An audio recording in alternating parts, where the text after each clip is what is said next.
Good evening. Good evening. It's Tuesday evening. I love Tuesday evenings. I love Tuesdays in general because I go live in my group at 11, talk about something. Sometimes I talk about the same thing in the evening. Tonight I'm not. Sometimes I don't. I talk about something completely different. So I get to chitter on while you watch. Hi, Rachel. While you watch. And that's really great. And I get to share some of my knowledge and wisdom with you. You take what you want, you watch if you want, you watch if you don't need to watch. So let me know if you are watching live. Let me know if you've watched on replay. I know a lot of people do. So for those of you that are on platforms where you may not have seen me before, I always do this, and I'm going to do it tonight. I am Mandy Nicholson, and I am the Creative Genius Consultant. I'm an artist, I'm an author, I'm a creative retreat owner here in Scotland, and I help creative women to launch, grow, and launch, grow, and scale their businesses and make more money. And tonight I wanted to come in, and this is one of my favorite things to talk about tonight. I'm going to be talking about getting into the mind of a creative and what that means. Hi, Lisa. So let me know, if you're new, where you're watching from, if any of this resonates with you, just let me know in the comments, please, because I'm sure it's going to. So this is one of my favorite lives to do because so many people, Rachel's going, woohoo, retreat this weekend, bring it on. Absolutely. So many people can resonate with the things that I say about this. And this is the reason I'm talking about the mind of a creative is I am actually writing a book about this. It probably take a long time because I keep parking it and going back to it and parking it and going back to it. And why am I qualified to do that? Well, firstly, I'm a creative and I have worked with creative women in one capacity or another for decades. So I've observed behaviors and traits, difficulties, skills, exceptional skills. I also have two children who are creative and are also on the ASD spectrum. So there's a lot of connectivity here between the creative brain and ASD. So ADHD, autism, there's a lot of connectivity, and you'll understand as I start to talk you through some of the things that go on in that beautiful mind. Okay. And when you understand that beautiful mind a little bit more, then you can step into it and step up to it and really own the differences, the things that you're critiqued for a lot of the time, and the things that we're brushed aside for. So I'm going to start talking you through this. There's a link for this. This is my Into the Mind of a Creative guide.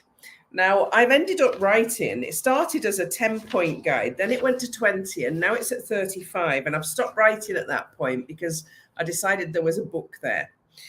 So here's where we start. As a creative, your mind literally never slows down. It never slows down. It's non-stop, filled with curiosity and ideas. You see something and an idea comes from it. Something comes on the radio and something pops in your head. I had this discussion with my daughter at the weekend. We were driving down to Norfolk. So we were in the car for 8 hours together, and she's ADHD and autistic. I'm probably ADHD, not diagnosed, but probably am. And we had one of those fantastic conversations where we just said what was on our minds and said, do you think that's an ADHD trait? Do you think that's because we come up with the strangest things. There's just always work going on in that head.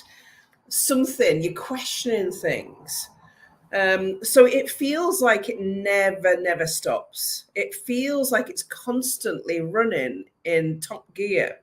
And there never seems to be a break from thought, which can also be a little bit exhausting. It's like a machine constantly running. But it's also the source of some fantastic ideas, inventions, creative pieces, of work, whether that's writing, whether that's crafting, whether that's art, whether it's building a coaching program, whether it's helping people. That mind, as exhausting as it is a source of fantastic ideas. So never feel down about the fact that your mind never it's about listening to that amazing mind and working with some of those ideas and then making better decisions on some of the other ones. So the second point on my Mind of a Creative document is that you will, by nature, challenge the status quo. Yeah, you'll say, what if and why not? What if and why not? What if we did this? You can't do that. Why not? Why can't you do that? And we need people like that. We need people like that in industry. We need people like that in art. We need people like that in every single different business type that is out there, because these are the people that will question how we do things. We are the people that will question how things are done and improve them and make them better. If you notice inequality, you're going to speak up. You don't tolerate it. You're going to stand up for people. It is so tiring, Rachel. But this can make, here's a big point here. You can make the people around you feel uncomfortable by challenging things and questioning things and asking what if and why not. It actually makes others feel uncomfortable. And this is where we get pushed to the side, or with a weirdo in the room or whatever else. Yeah, it can have a negative effect, but it's not a negative thing. And I want you to remember that. I really want you to remember it. Most of the time, point number 3 that I'm making here is that you will embrace your genius even if others don't. You would rather be authentic than popular. You're not bothered about being in with the popular girls. You want to be saying it as it is, saying it how you feel it. You want to be authentic. You're going to show up in the paint splattered jeans. Yeah. You might be the goth or the hippie or the one with different colored hair, and you'll dig your heels in when you're challenged. You want your individuality to be seen and heard, and don't change, because we need people like that. We don't need yes people in this world. We don't need people that just keep the status quo. We need the creatives of the world. Be proud to be one of them. So point number 4 is, this is the one I come across the most. You have difficulty staying on task. Yeah, shiny object syndrome is part of your daily routine.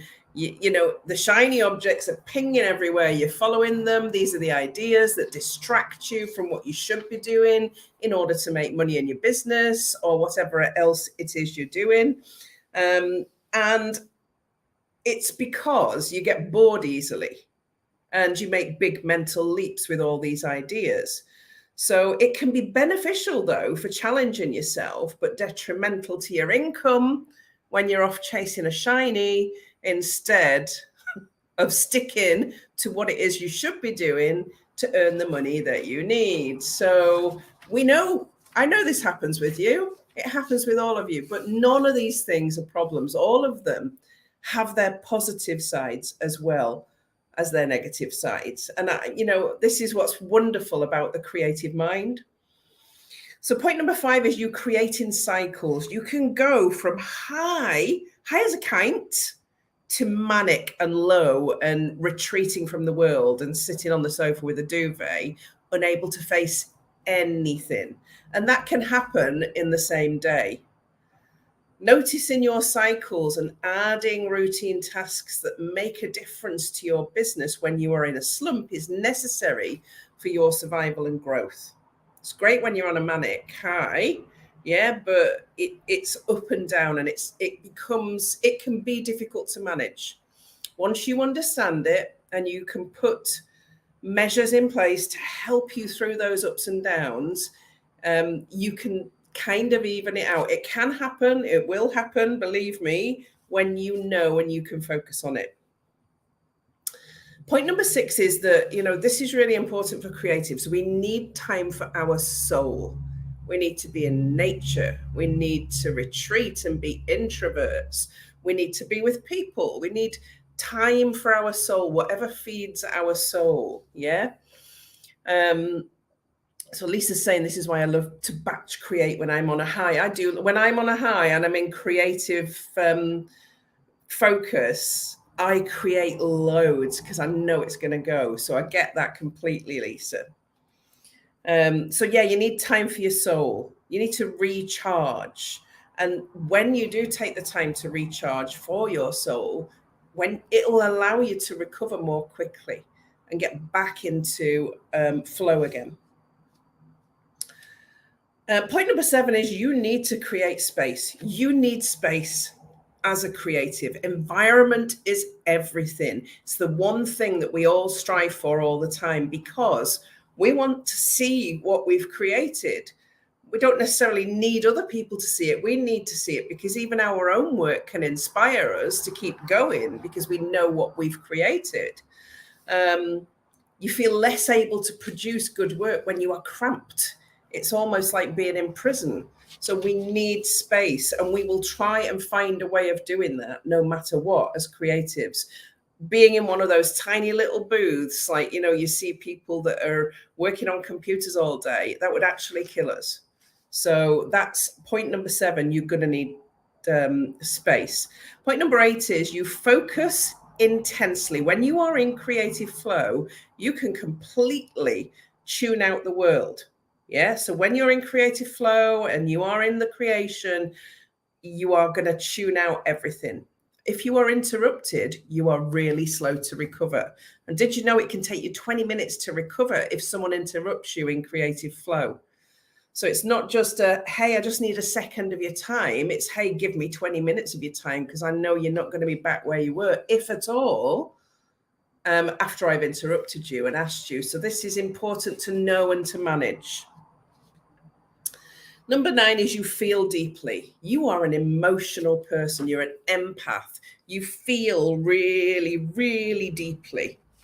Yeah. Human expression personified, I've said in this point. It's like you scream at the canvas to create just a mere drop on it. That's how emotional and passionate you are as a creative. This is about you showing the world the differences and inequalities, the light and dark, and the passion that exists within creativity, however that shows up for you, whether it's words, whether it's paint, whether it's crafts, whether it's helping other people. You're passionate about it. And I see that in myself a lot. Number 10 is you live on the edge of joy and depression. Your sensitive heart, and a lot of creatives are also sensitives. Yeah, it's the source of your genius and the source of your suffering, this sensitive heart of yours. Yeah, the phrase an artist suffers for his or her work is so true, and it's ancient. It's been around for hundreds of years, that phrase.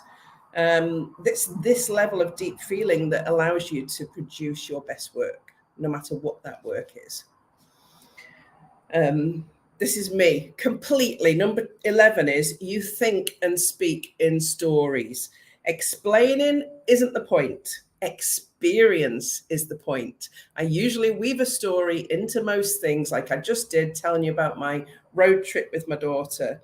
Why say one word when you can say 100? We are really good at painting pictures with the way that we speak. And that's what people either love or hate about us. We are Marmite sometimes, and it can really irritate the linear thinkers who just want a succinct answer.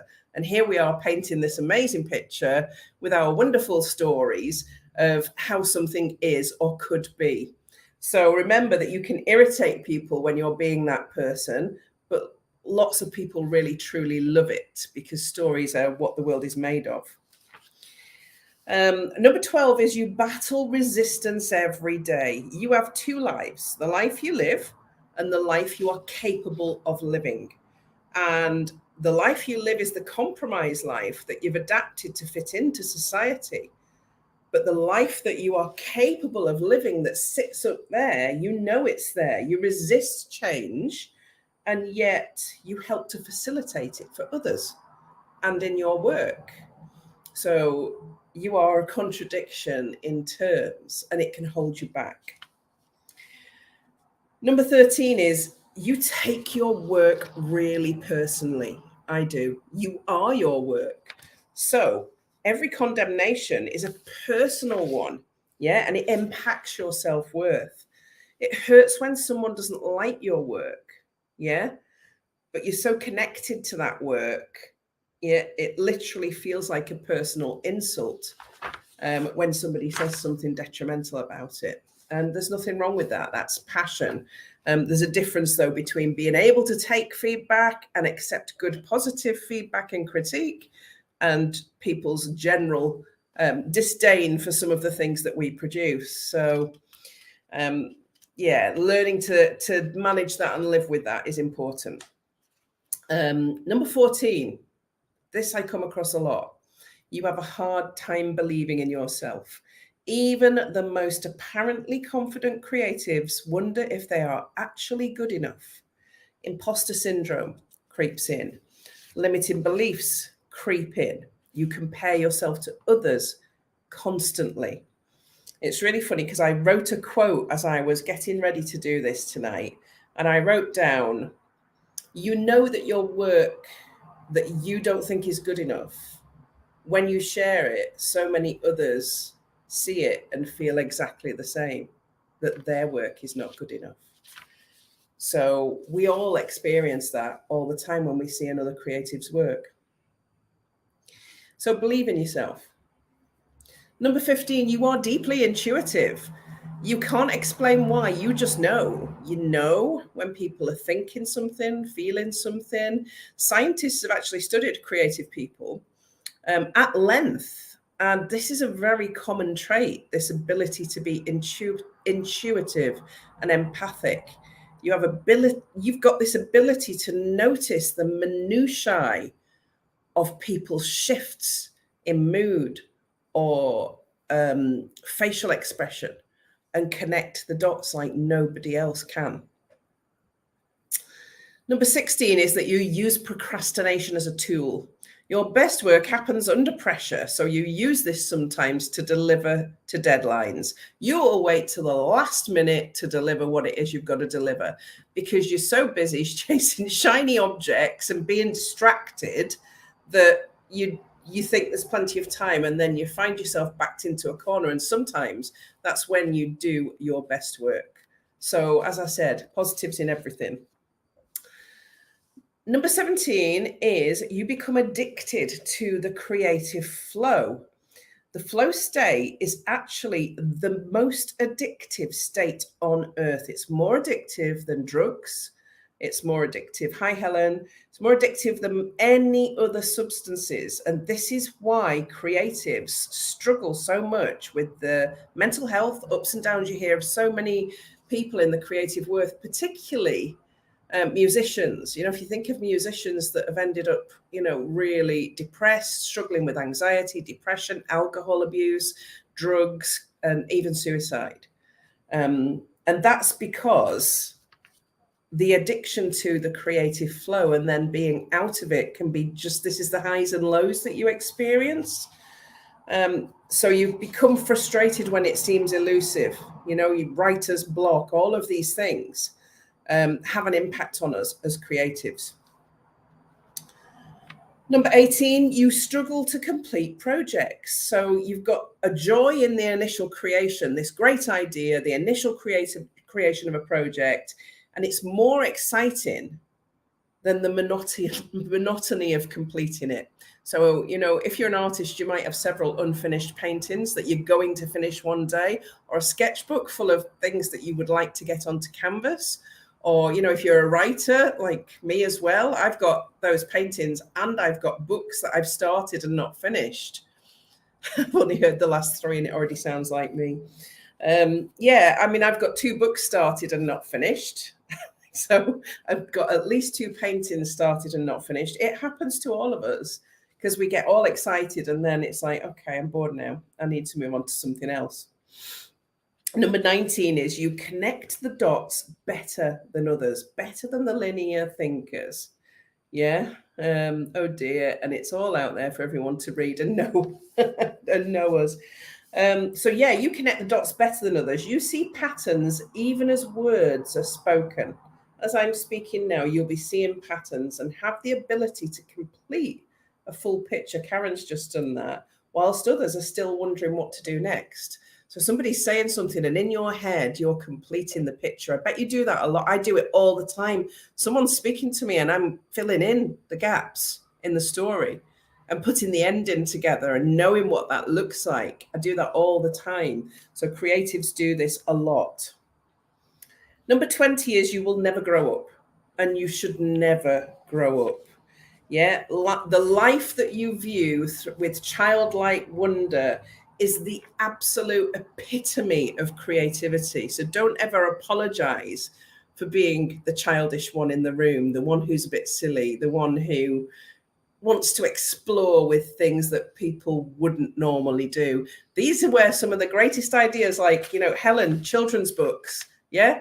Children's books come from the creatives that never grew up because they can still connect with their childlike behavior. And I love that. I think that's one of the most wonderful things about creatives that I enjoy immensely. Number 21, and there are 35 in here, so we might be on for a wee while. I'll try and get through the last few, but you can download this yourself. It's just sometimes I like to talk through this document to really bring this to life for you. Number 21 is you have a tendency towards addiction. I'm not necessarily referring to substances here. Your addiction, firstly, is to creative flow. And when it's not present, you can turn to multiple other sources of instant gratification, such as shopping for beautiful things, buying paintbrushes or paint, or eating out nice food, buying art or craft supplies, charity shops, car boot sales, all of these things. You're like, how many pieces of fabric have you bought from a charity shop that you're going to use one day? The tendency can cause you to have problems with debt or money management, but will also produce an interesting and eclectic environment. So positives and negatives. 22, you can be prone to anger and blame. So when things don't go the way you want them, you can lash out and blame others for your mistakes. You regret it later and you say sorry, but these bouts of anger and blame are the epitome of your passion coming out as a creative. Most often, though, you will go away and think about it and you'll adjust, because that's one of the connecting the dot things with the creatives. 23 is you have a big problem with your money mindset. Okay. Monet was one of these people. You are not good with money, full stop. You struggle to charge your worth. You give things away for free. Money slips through your fingers when it comes. And you just scrape by all the time and fit into the persona of the starving artist. You struggle with understanding the upscaling, the growth, and sometimes receiving payment. I've come across this so many times with so many of my clients, the ability to charge and receive, really, really difficult. Number 24 is you experience physical symptoms, okay? Your highs and lows can manifest as headaches, migraines, back pain, neck and shoulder pain, or other physical ailments. Because you're so connected to your work and feel deeply, it can be difficult for you to control the physical ailments when they show up. So you need to look after yourself. Self-care needs to become part of your daily routine. Number 25 is one of my favorites as well. You can be huffy, as we say in Northumberland. You can be huffy. The fact that you take things personally in your work tends to spill over into your life. You are quick to react and be defensive and huffy to any real or perceived critique. And that's one I had to own sometimes with my daughter. Being ADHD, she could be abrupt in the way that she spoke to me, and I could react in quite a huffy way. Yeah. Retreating into the studio and hiding so that I didn't have to speak to her. Okay, number 26, you are hard to live with and can be extremely critical. Ouch. But yeah, 4 husbands down. Yeah. Creatives are hard to live with. Fact, you can be critical of others because you're critical of yourself. You don't mean to, because you are kind at heart and you're an empath. Yeah. But it just comes out sometimes before you realize. People who really love you will enjoy your uniqueness and not try to dim it. But you may find relationships hard and get bored. For husbands. Yeah, I get that so much. That is so me. 27, you see the talent and light in others. You can look at somebody and just see their talent. You know that they are so good at what they do. You can see it and you want to bring it out. Number 28, you're a leader. Creatives make great leaders because of their ideas and their constant big sky, blue sky thinking. Yet you have so many leadership skills, yet dim down that side of you because of your self-critique. But underneath all of those things that we peel back is potentially a great leader. And there's some learned skills in there. Number 29, you are a daydreamer. Your mind wanders off into a daydream land regularly.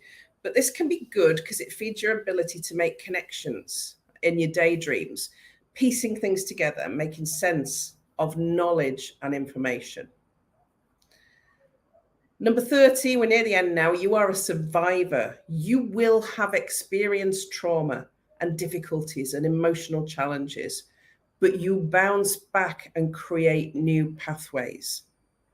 That's one of your strongest traits. You are a survivor. And here's the next one, 31, you're a risk taker. I mean, some of you might not think you are, but you are a risk taker. Taking a risk with a canvas and doing something different is a risk. You take risks with your creative work, and this teaches you to take risks in life. You are prepared to risk and lose everything to create something new and better. We're on the last few now, and then I'm going to go through some of the ADHD. I know this is a long live tonight, but I just wanted to sort of bring all this to the front tonight. Number 32, you are open to new experiences. You love to experience the world around you and nature, the people, the places, the cultures, all of that, really important to you. Colors, smells, texture, and nature to be experienced, not just seen in pictures. And you tend to use all of your senses. You will have a dominant sense, but you will use all of your senses much more than others do. Number 33 is you can be inspired by the mundane. You notice the beauty in the things that others walk past, the broken and discarded things that still have beauty, which the left brainers will never see as anything other than disposable. 34, you work crazy hours. Yeah, you're painting at 2 a.m. and sleeping at 10 a.m. There are no office hours for creatives, and there is a desire to openly challenge what others expect. You will work when you want to, and so you should. The final one, number 35, and I'm sure there's more, but this is as far as I've got. You hold grudges and you let things go. You're a contradiction in terms, sometimes forgiven easily, and other times holding on to the pain and heartache they have caused. Light and dark, up and down, you are opposites and perfection, all rolled into one. So those of you that have stayed with me through all of those 35 things, I just wanted to go through and briefly read out the main symptoms of ADHD. So let's look at them. And this is on the NHS website. Carelessness and lack of attention to detail. I think I've spoken about that. Continually starting new tasks before finishing old ones. Poor organizational skills. Inability to focus or prioritize. Continually losing or misplacing things. Forgetfulness. Restlessness and edginess. Difficulty keeping quiet and speaking out of turn, blurting out responses and often interrupting others, mood swings, irritability, and a quick temper, inability to deal with stress, extreme impatience, taking risks in activities, often with little or no regard for personal safety or the safety of others. So, for example, driving dangerously. Those are the listed NHS symptoms of ADHD. And how many of those have I just mentioned going through that document, The Mind of a Creative? I'm actually on a waiting list to be properly diagnosed with ADHD. Good on you, Leah. And a lot of the creatives that I come across have probably got all of those traits. There's a lot of women in particular being diagnosed now at an older age that should have been diagnosed a long time. We've spent our lives feeling really, really different and like, you know, being judged by others unnecessarily. Because one of the biggest traits for me of ADHD and creatives is that you are usually hyper intelligent, but dim that down so much. You get it first time round. You don't need to hear it twice. You've got it the first time somebody said it, and you're already figuring out all the other possibilities.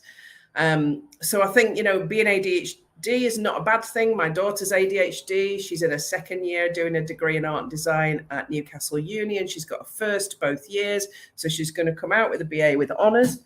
Dan's just finished college doing an HND in illustration and animation. So you know what? All of these traits are part of us. They're woven through us, and there's nothing wrong with any of them. But understanding them better, being able to connect with others that see this and understand it, makes it so much easier for you to be you, to show up as you, to show up on social media as you, to build your business like you want to build your business. And I think that's the most important thing here. It's okay to be all of those things, some of those things, a mixture, changing from week to week and month to month, because that also happens.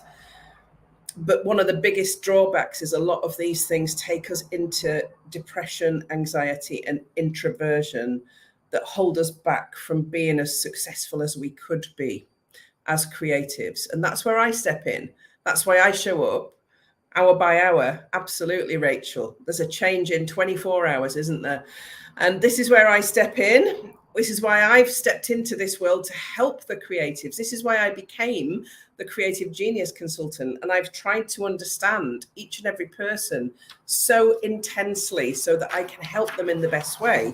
And you might take years longer to help than other people, but see, when you get it and you nail it, and you get past some of these things that do hold you back, oh my goodness, watch out, world, because the success that you can have is huge. So I want you to really stand proud with that mind of a creative tonight. Print off that document and own every single one of those traits. Have a look at the ADHD diagnosis on the NHS website. Honestly, there are so many synergies between the two. 100%. I'm seeing it all the time in my creative mastermind. I'm not saying everybody is. No, I would never say that. Not everybody is ADHD or autistic or on the spectrum, but there are a lot of similarities. It's there. It's right in front of me, including me, and I've not been diagnosed. So don't take offense at that. I think it's a great thing. It's not a badge to be worried about. It's a badge of honor, and nobody needs a label these days. Just knowing what your traits are can help you to manage your life in a whole better way and in a very, very successful way.